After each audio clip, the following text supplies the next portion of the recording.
Krishna, Dhanavad pranams to all the assembled devotees. Hope I'm audible. Yes, Mataji, you can Yes, go. Mataji. Yes, audible, Mataji. Thank you, Prabhuji and Mataji.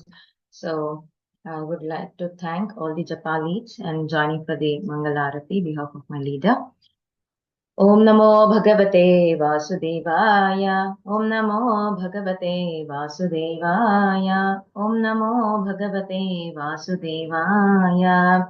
Narayanam Namaskrityam Naram Chaiva Narottamam Devam Saraswati Vyasam Tato Jayamudhiraye Nashtaprayeshu Abhatteshu Nitya Bhagavata Sevaya Bhagavate Uttama Shloke Bhaktir Bhavati Naishtike Krishnaya Vasudevaya Devaki Nandanaya Cha Nanda Gopakumaraya Govindaya Namo Namaha.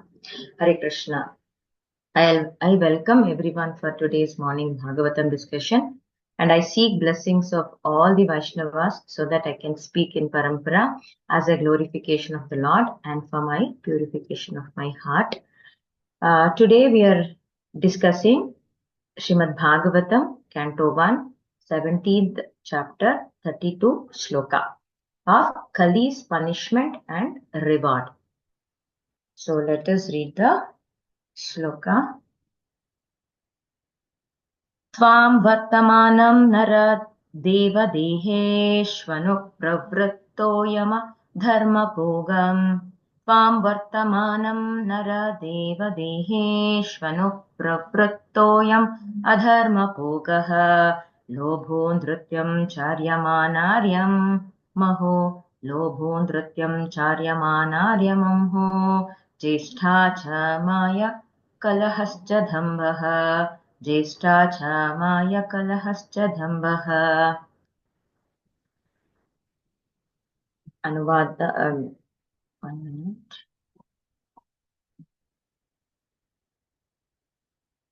Purport, translation and purport by His Divine Grace Bhaktivedanta Swami Srila Prabhupada ki Jai.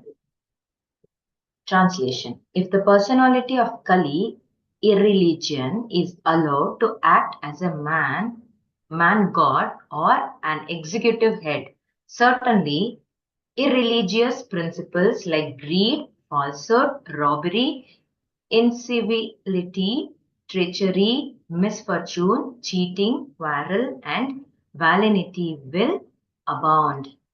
Purport. Let us read the purport. The principle of religion, namely austerity, cleanliness, mercy, and truthfulness, as we have already discussed, may be followed by the follower of any faith. There is no need to turn from Hindu to Mohammedan to Christian or some other faith and thus become a renegade and not follow the principle of religion. The Bhagavatam religion urges following the principles of religion. The principles of religion are not the dogmas or regulative principles of a certain faith. Such regulative principles may be different in terms of the time and place concerned. One has to see whether the aim of religion have been achieved. Strictly to the dogmas and formulas without attaining the real principle is not good. A secular state may be impartial to any particular type of faith, but the state cannot be indifferent to the principle of religion as above mentioned. But in the age of Kali, the executive head of the state will be different to such religious principle, and therefore, under their patronage, the opponents of religion principles such as greed, falsehood, cheating, and pilfery will naturally follow, and so there will be no meaning to propagate crying to stop corruption in the state. Hare Krishna. Om Ajnana Timirandasya Gnana Janashalakaya Chakshurunmilitam Yena Tasmai Shri Gurave Namaha. Namo Krishna Prishna Bhutale Shrimate Jagataka Swami Nityanamani Mochari Padani Thaki Gavadani Gaur Padamadani Guru Ram Kare Shtapadaya Krishna Prishna Bhutale Shrimate Bhaktivedanta Swami Nityanamani Namaste Saraswati Deve Gauravani Krishnaye Nirvishesha Shunyavadi Pashyatha Deshikari. Hare Krishna, Krishna Krishna, Hare Hare, Hare Rama, Rama Rama, Hare Hare. So, um, as I told you, today we are discussing Srimad Bhagavatam, Canto 1, Chapter 17, 32 Shloka. So, yesterday, when Prabhu was discussing in 31 Shloka, what actually happened, we'll just recall and later we'll discuss about 32. So, in 31, it's understood that Parikshit spares Kali. It's fine. Somehow Parikshit wants to uh, forgive Kali, but he will not give an opportunity to stay in his residence, isn't it? So Parikshit spares Kali's life, but expels him because he must leave the kingdom because he is a friend of irreligion. If he resides, then irreligion will dominate through the state. So that's the reason Kali cannot stay his kingdom. That is what we understood. Then today, in 32 sloka, Kali wants that if he empowered, he will bring widespread irreligion. So let us see what are those irreligion if Kali resides in this, in his kingdom. So the Prabhupada highlights in this purpose is that irreligion in power. Kali Yuga, as we already know and we are experiencing it, even though it is in beginning stage, there is lot of hypocrisy, quarrel, all this Kali's influences already we are undergoing, right? So Kali Yuga thrives when impious individual leads. So that is what actually happening, so-called leaders, right? So here it's not only, irreligion resides, even it multiplies. The irreligious traits multiplies.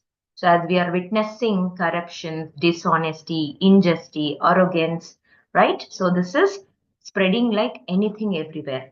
And another highlights what Prabhupada is talking about is upholding the universal dharma. So we are all into one dharma, that is the Sankirtana dharma. So we all knows that what Prabhupada stresses.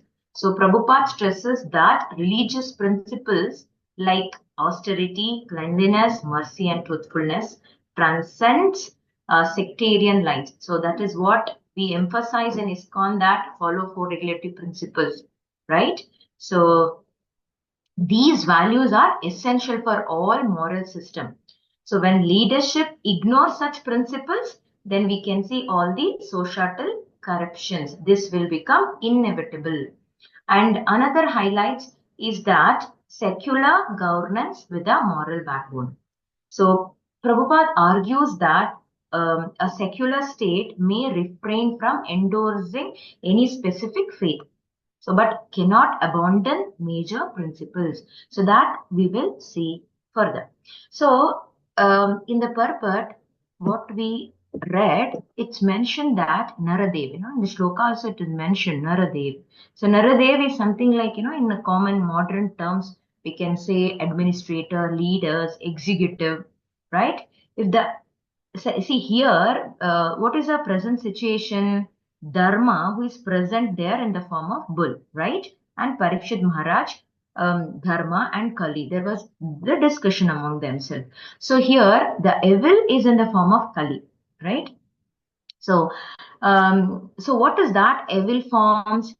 Evil forms are such as against the religion, that is irreligion traits, that is greed, untruthfulness, rudeness, betrayal, misfortune, right? So this will prevail wherever Kali is residing. That is the symptoms of robberies and untruthfulness. So here Parikshit Maharaj is saying that he is descendant of Arjuna because his grandfather is Arjuna. He cannot survive in his kingdom, in his entire kingdom, not even in a corner. All these irreligious principles can stay and that will dominate, right?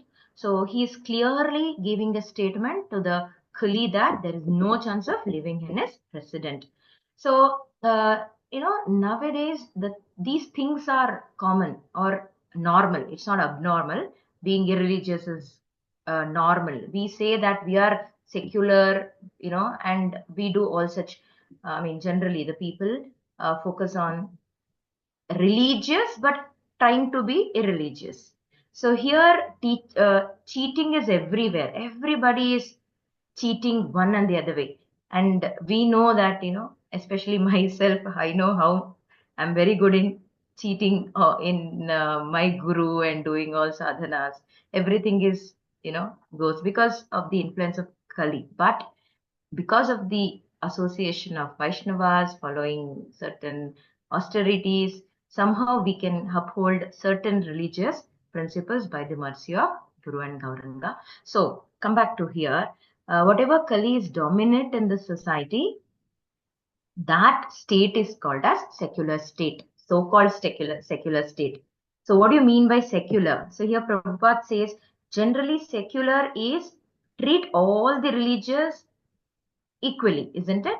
So it's not that we are following any religion. So, when we see that in any country, take an example of America, whatever the president has to take an oath, then president, what they generally do, though they declare themselves as secular and they take the president place his hand on the Bible at the time of taking oath, isn't it? And also they advise the other countries, even in India, that don't be so much attached to Hinduism, right? So treat everybody equal, and that's a reason many of our leaders also make India as a secular, right? So Srila Prabhupada, in one nice conversation with a politician from Sweden, he says that it has become very fashion nowadays. What? Being secular, being a secular state is nowadays it's a fashion. So calling oneself secular has become a fashion. It is not a fashion, it is a foolism. So Prabhupada dearly says to this politicians. And here, Prabhupada, one of the lecture I heard, Prabhupada was giving an example for secularism. So that is our very famous personalities like Kamsa's countries and Ravana's countries. So what they want to do, they want to drive away God. They want to kill God. When Krishna went to enter Mathura, what all arrangement did Kamsa make to kill Krishna? Even Ravana is not in less. So Ravana also tried all his way to kill Krishna. So this is what secularism. So dharmastu bhagavat pranitam. So dharma means what? Surrender to the God. Generally, they say secularism in other way. In Sanskrit we can say sarva dharma parityagi. So we have to sacrifice all our dharma. Secular means, as I mentioned in the before, that following no religion. So it is like um, it's a condition of one of the many people, it's a myth saying that in Bhagavad Gita is a book for Hindus, but nowhere it is written the word called Hindu in Bhagavad Gita. So, and this is for the not for the particular race or religion. This is for the entire human being. Uplift the human being, know the purpose of the life. Bhagavad Gita is there, but still there is the myth Bhagavad Gita for Hindus. Anyhow, so this Sarva Dharma Parityagi, something like broad-minded people. So in especially in India, people are so broad-minded. People are so connected to the term called secularism.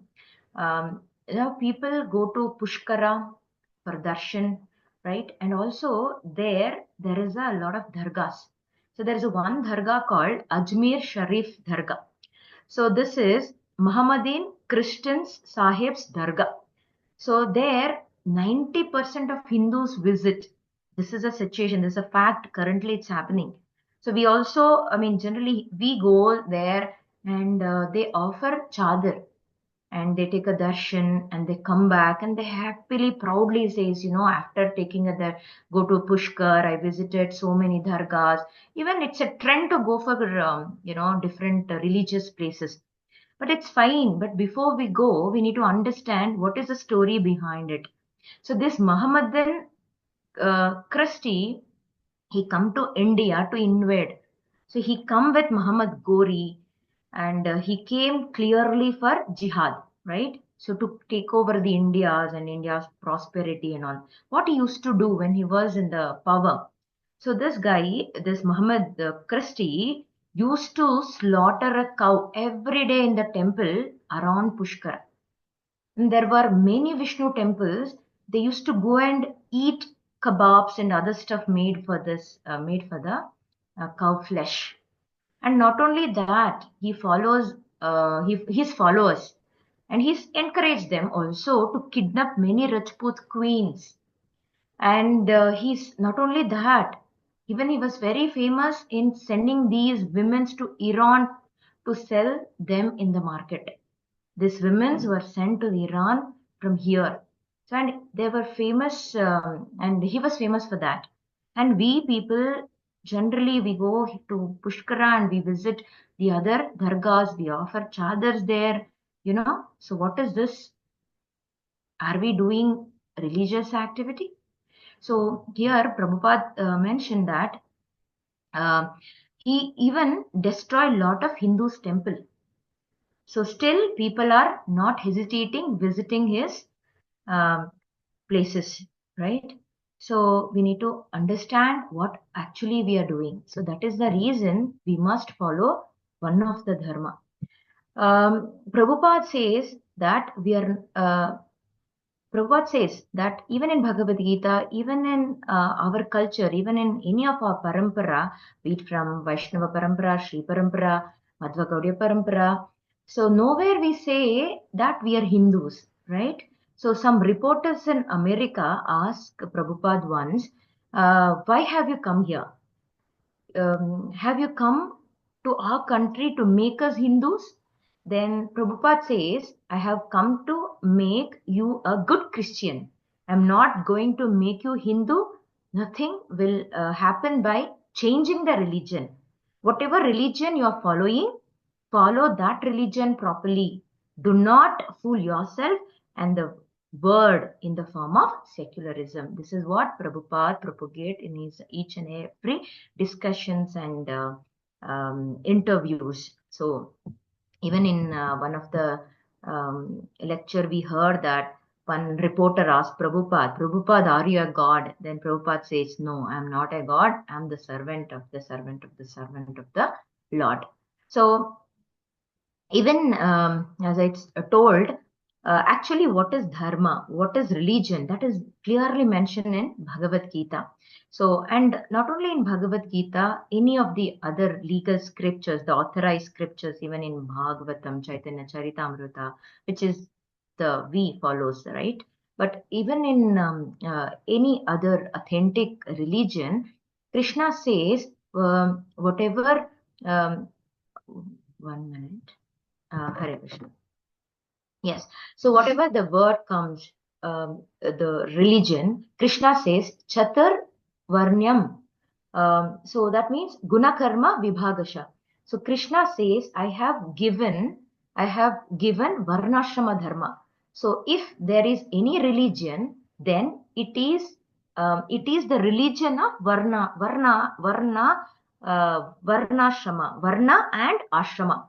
If someone says that if I follow religion, then he should be asked which Varnashrama are you in and which Ashrama are you in. So we need to find Varna and Ashrama, Varnashrama.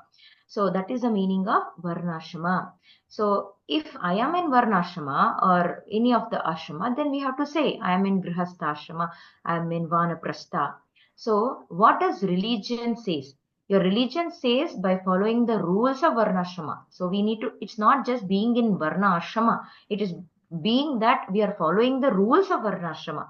So Chaitanya Mahaprabhu had asked a question to Ramananda Rai about the goal and the mission of the life. So Chaitanya Mahaprabhu asked Sripad Ramananda Rai, according to you, what should be the sadhana? What should be the object of the life? What do you do to achieve from your sadhana? So nicely Ramananda Rai replied. So he says, Varnashrama achara vat purushena param paraham puram Vishnur aradhane. So it means, and also he says that na ayatur tosha karanam. So Ramananda Rai said the meaning goes like that. What is a sadhana of a varnashrama? What is the conduct of a varnashrama and what is the goal? Then he says that Vishnu Aradhyate. So what we have to worship the Lord Vishnu or Krishna. That is only the ultimate goal of the life. We need to surrender. So dharmastu sakshat bhagavat pranitam. So it means that Krishna makes it very easy in Gita. He says that, think about me always. And whatever the actions you perform, devote it to me. You just work for the satisfaction of my sense gratification. So Prabhupada says the meaning of religion means it is obedient to God. Whatever principle God has given, so we need to just follow them. So he says that following the whatever the footprints of our acharyas, so then we can uphold the religious status and we can take a shelter of Vasudeva. So, and also in our shastras, it is emphasized on yagnas, right? But even in Kali Yuga, there is a yagna called Harinama Sankirtana Yagna. So performing yagna is one of the austerity, one of the trait of dharma we must follow. So, okay. So Haritoshanam, whatever religion we are following, become that. Follow your dharma. Whatever religion you are calling dharma, be faithful to it. So Toshan of the Lord Hari, we need to be loyal to that dharma, whatever we are following. So in Kali Yuga, there is only one dharma, that is surrender to the Krishna and following a Harinama Sankirtana, Nama Sankirtana Dharma, Nama Sankirtana Yagna. Srila Prabhupada says Gati Mahi Vishnu. So it means that whatever the Vedas and Vedanta says only one thing. They emphasize all the Vedas, scriptures, Vedantas says that reach Krishna's refuge. There is no other way. Sarvam, if, okay, Prabhupada says Sarva evahi kevalam. So doing all this nonsense will not give us anything in the name of religion. So we need to surrender to Krishna. What we need to do to surrender to Krishna? We need to follow the Yuga Dharma. What is the Yuga Dharma of the present Yuga, the Kali Yuga? We need to follow that.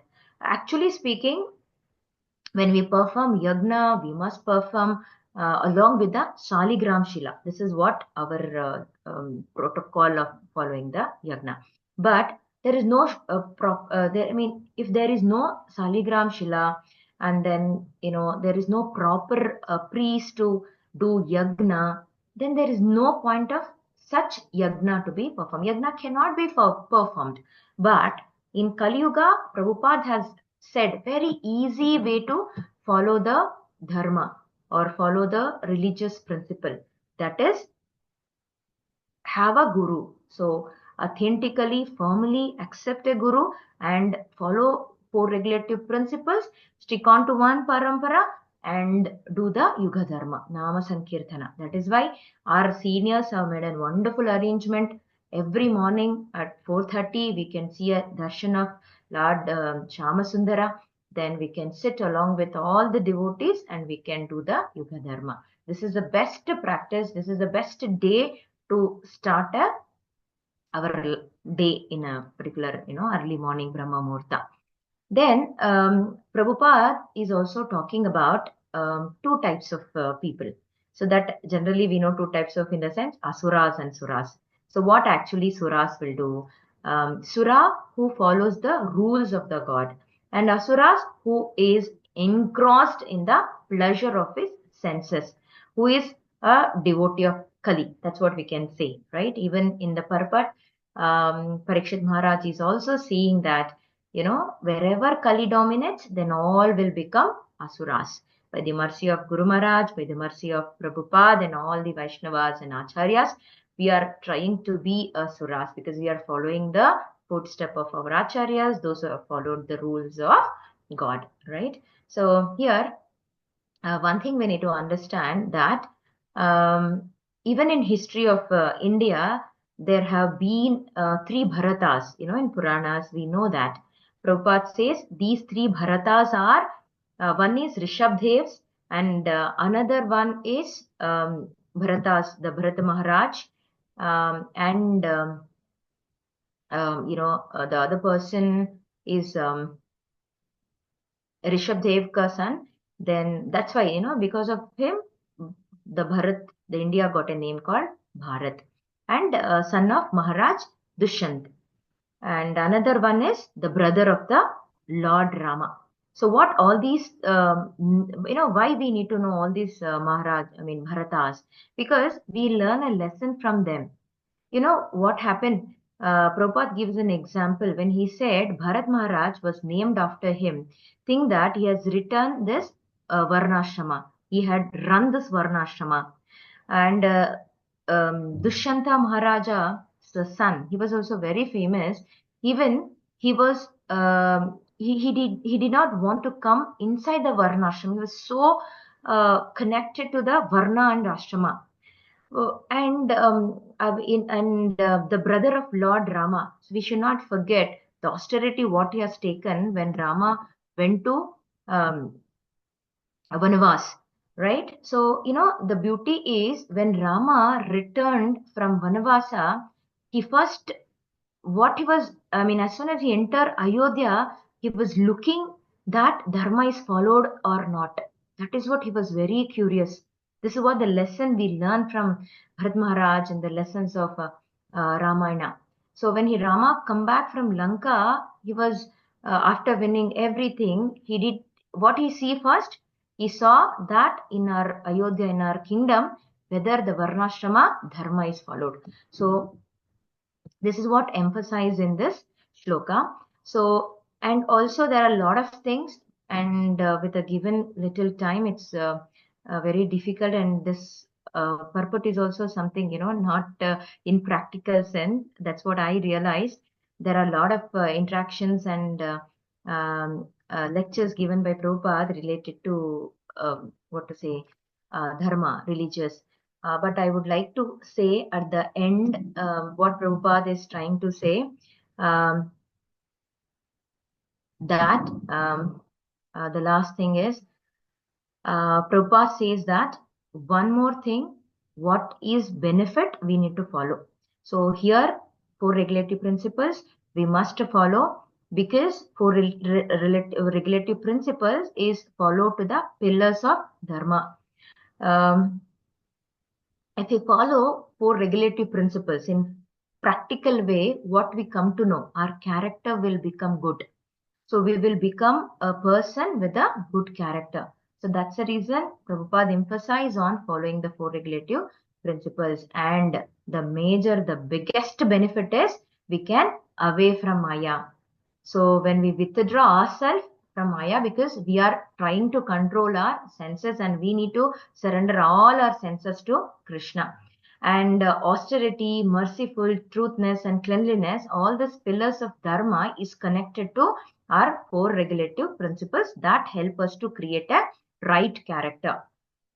And Prabhupada says that help us to do a proper austerity and bhakti. So that help us to chant our 16 rounds and follow the devotional services easily. And one more thing, finally, I would like to tell is that the summary, the core meaning of this entire purport is that irreligion in leadership causes all this societal collapse, because why there is lot of injustice and corruption because of our leaders, those who are not following the Kali, they're not following the footprints of our acharyas or the proper dharma. So they are following, they're kind of devotees of Kali. So that's the reason we can say there is a societal collapse. And here we can see the true dharma. True dharma is not just following the rituals, not just reading and understanding. We must imbibe those principles in our life. So if our leadership must uphold these principles, that definitely prevents this irreligious activity like cow slaughtering and other irreligious practices.